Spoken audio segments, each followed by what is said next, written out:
Saudações a todos os ouvintes, que a paz de Jesus ressoe em nossos corações. O tema que gostaríamos de abordar hoje gravita sobre o rico simbolismo do mito grego de Sísifo, tantas vezes interpretado pela psicologia e pela filosofia.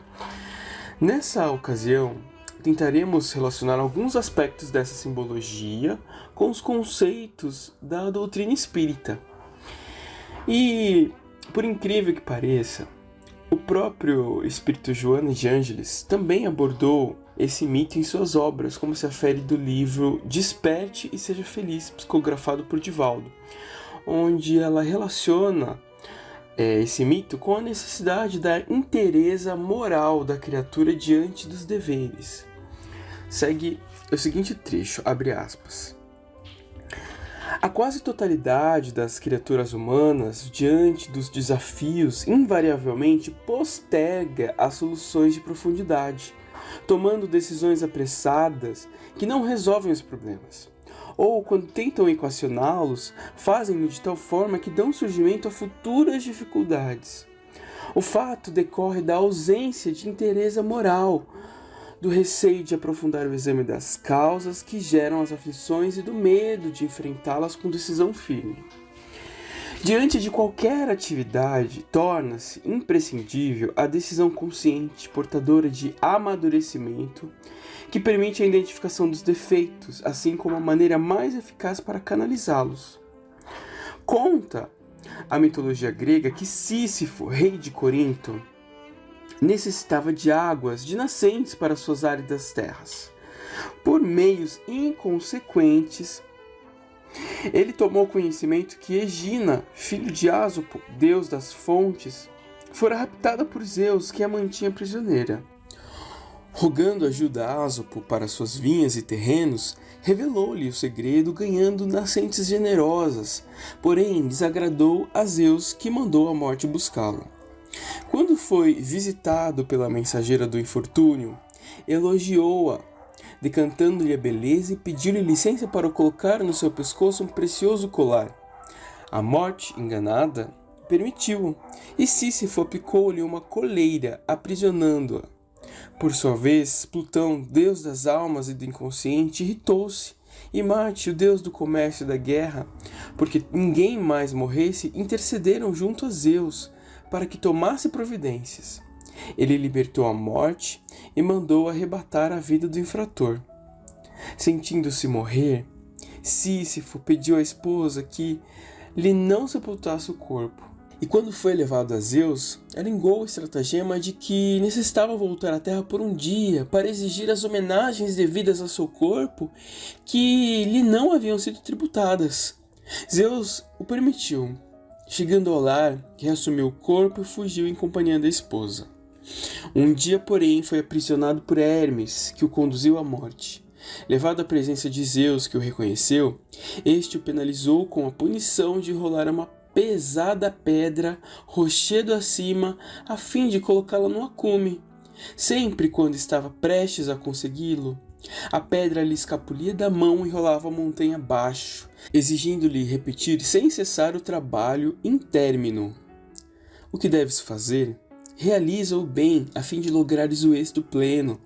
A inteireza moral orienta como se deve fazer o que lhe diz respeito, sem o concurso da dissimulação dos artifícios insensatos.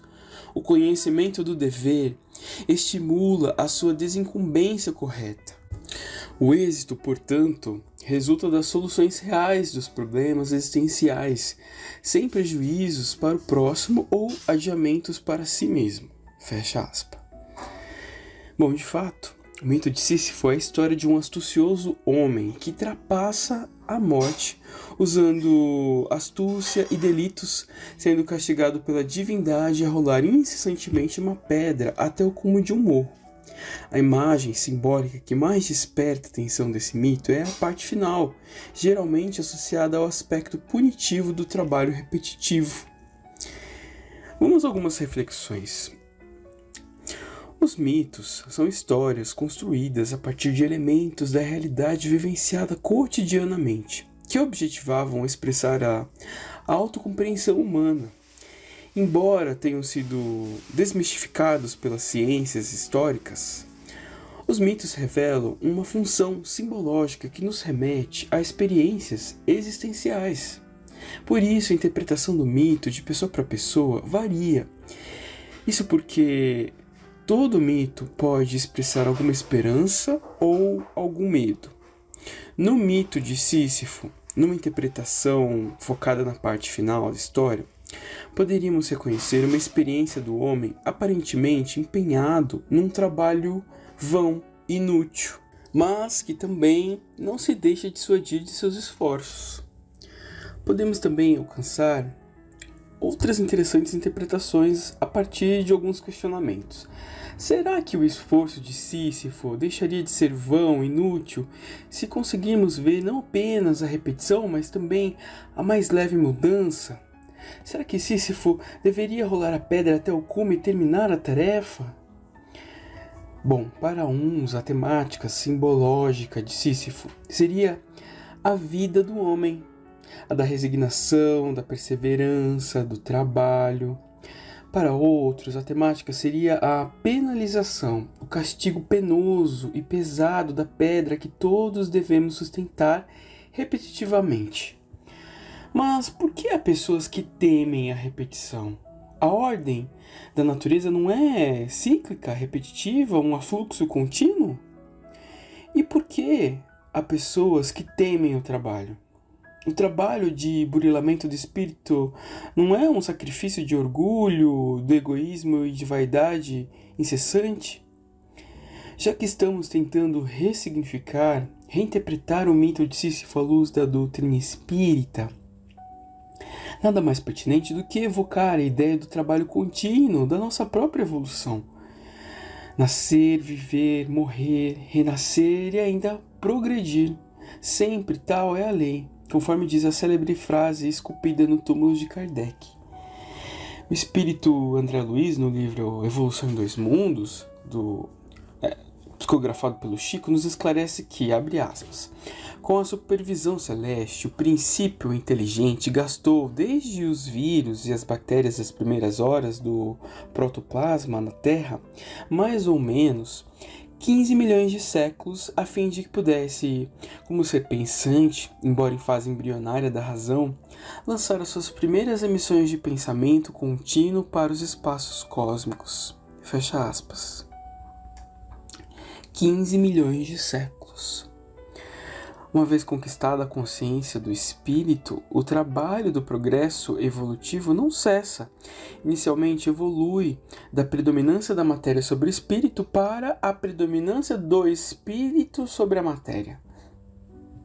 Seguindo na escala dos espíritos, a criatura evolui a ponto de ser nula a influência da matéria, conquistando superioridade moral e intelectual em relação aos espíritos de outra ordem. E mesmo após a desmaterialização completa do espírito, o trabalho de evolução não cessa. Na Revista Espírita de fevereiro de 1868, Kardec disponibilizou instruções que nos falam de categorias dos espíritos angelicais.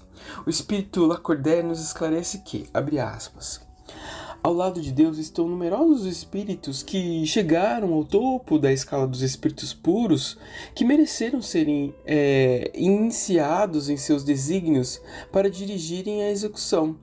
Deus escolheu entre eles os seus enviados superiores, encarregados de missões especiais. Podeis chamá-los de Cristos. Fecha aspas.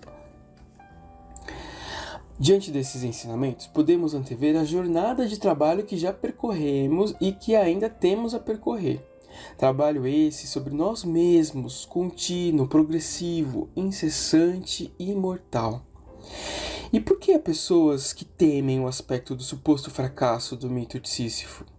A ideia de Sísifo de não desistir, de ser tenaz, de resistir, de sempre experimentar de novo, de ter esperança, não representa senão uma vitória sobre si mesmo? O esforço não é vão, não é inútil, porque o objetivo de Sísifo, ou da humanidade, não é apenas levar a pedra ao topo da montanha. O esforço é proveitoso porque abrange as experiências do caminho. Sísifo se transforma. Se perguntarmos a nós mesmos qual é o caminho da paz, chegaremos à conclusão que a paz é o caminho. Então, o mito de Sísifo não fala de desilusão, fala sim de recomeços, mesmo que seja preciso estar carregando o mesmo peso, de não nos colocarmos na posição de vítima. E por que há pessoas que temem o peso da pedra? Simbolicamente, a pedra não é senão o fardo que criamos, a herança que deixamos a nós mesmos. Não deveríamos ver nas pedras que sustentamos as tarefas desagradáveis que não podemos renunciar e que nos guardam um potencial de desenvolvimento?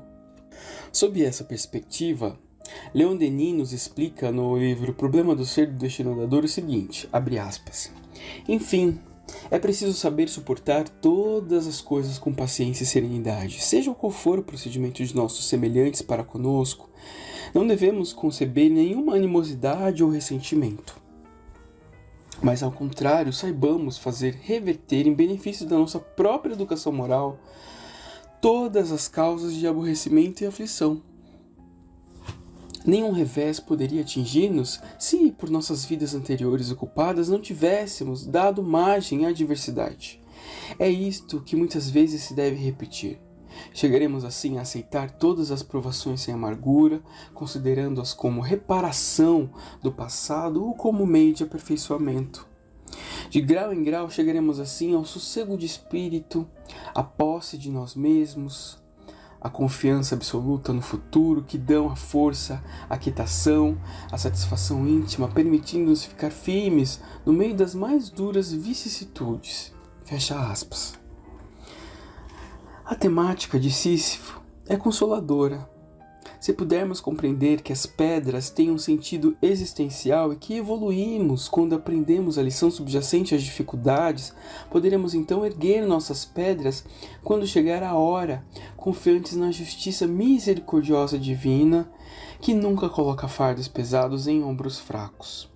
Recorrendo a Leon Denis, na obra mencionada, encontramos o seguinte ensinamento, abre aspas, a ideia que fazemos da felicidade, da desgraça, da alegria e da dor varia ao infinito segundo a evolução individual. É muito difícil fazer entender aos homens que o sofrimento é bom. Cada qual quereria refazer e embelezar a vida à sua vontade, adorná-la com todos os deleites, sem pensar que não há bem sem dor, ascensão sem suores e esforços. A tristeza e o sofrimento fazem-nos ver, ouvir e sentir mil coisas delicadas ou fortes que o homem feliz ou o homem vulgar não podem perceber. Obscurece-se o mundo material, desenha-se outro vagamente a princípio, mas que cada vez mais se tornará mais distinto à medida que as nossas vistas se desprenderem das coisas inferiores e mergulharem no ilimitado. Se nas horas da provação soubéssemos observar o trabalho interno, a ação misteriosa da dor em nós, em nosso eu, em nossa consciência, compreenderíamos melhor sua obra sublime de educação e aperfeiçoamento. Veríamos que ela fere sempre a corda sensível. Fecha aspas. Lembremos da promessa do nosso Mestre Jesus, que aliviará nosso fardo se a ele formos de encontro e se tornarmos para nós o seu jugo, que é a lei do amor. Com Jesus, que é o caminho, a relação com as nossas pedras se modificará. A mesma pedra, o mesmo esforço, contudo, caminharemos com ela sempre de maneira diferente. Todos nós carregamos a nossa própria pedra, a nossa cruz. Não esqueçamos que o Verbo divino, Jesus, carregou sua cruz sempre pelo caminho do amor, ensinando-nos a triunfar o mundo em nós mesmos. Se alguém quiser vir após mim, negue-se a si mesmo, tome a sua cruz e siga-me, disse Jesus Cristo. Ao comentar os dizeres do Mestre, o Espírito Emmanuel assim nos exorta no livro Palavras de Vida Eterna. Abre aspas. Ninguém se queixe inutilmente. A dor é processo, a perfeição é fim. Assim sendo, caminheiros da evolução ou da redenção têm cada qual a sua cruz. Esse almeja a que ele deve, e para realizar ou ressarcir, a vida pede preço. Ninguém conquista algo sem esforçar-se de algum modo. e ninguém resgata esse ou aquele débito sem sofrimento. Tenhamos, pois, a coragem precisa de seguir o Senhor em nosso anseio de ressurreição e vitória. Para isso, porém, não nos esqueçamos de que será preciso olvidar o egoísmo inquistante e tomar nossa cruz. Fecha aspas. Assim encerramos a nossa palestra agradecendo a oportunidade. Que Deus nos abençoe a todos. Pai nosso que estais no céu, santificado seja o vosso nome. Venha a nós o vosso reino, seja feita, Pai, a vossa vontade, assim na terra como no céu. O pão nosso de cada dia nos dai hoje. Perdoai as nossas dívidas à medida em que perdoamos aos nossos irmãos. Não nos deixeis cair em tentação, mas livrai-nos do mal. Que assim seja, Pai. Graças a Deus e a Jesus.